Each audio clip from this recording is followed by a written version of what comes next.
Welcome to Opinion Journal Live. I'm Dan Henninger. Mary Kissel is on vacation.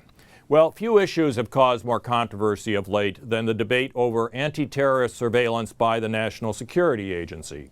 It's sometimes hard to focus on what is or isn't going on in this dispute, so we're going to focus here on just one event.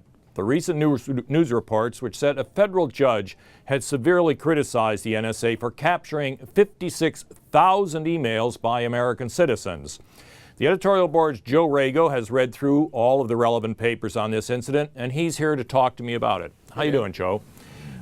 Joe, take us through the sequence of events, starting with the 56,000 captured emails. Well, sure. So just to put that in perspective, the NSA collects about 250 million, makes 250 million intercepts a year. So that's about 136 emails a day. Not, as a matter of proportion, not really the end of the world. And now, of those 250 million, about 9% are captured in what's called upstream collection. So they tap directly into the physical architecture of the internet. And these messages are traveling in packets. Not individually. They're not individually. The NSA sort of sees something at once, so it has to get the whole packet. Then afterwards, they kind of sort what they need, the critical intelligence information, and discard the dross. And what this judge said was that their procedures for sifting here violated the FISA statute and the Fourth Amendment. Mm-hmm.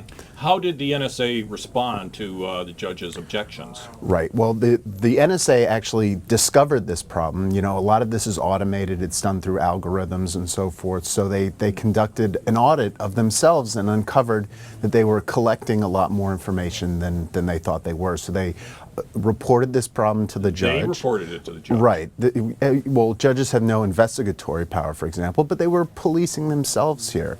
And so what they did was they revised their procedures to the judge's satisfaction inside of a space of months. So it's, I mean, tell me another government agency that could correct its own mistakes that fast. After reporting its own mistakes. Could the IRS, for example? I don't think so. Well, it's fascinating, Joe. I mean, do you think, we got about a minute left, do you think the administration has adequately described what was going on here or even defended the NSA's actions?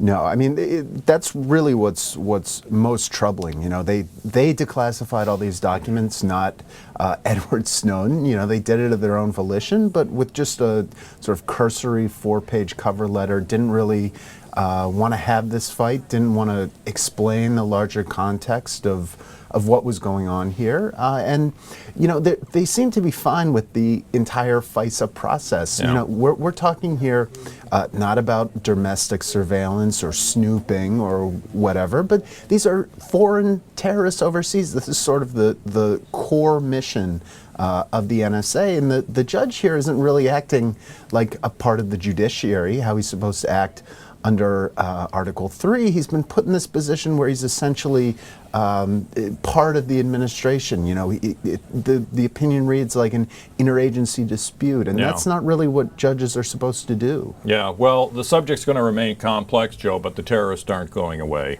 That's right, Dan. Thanks for being with us.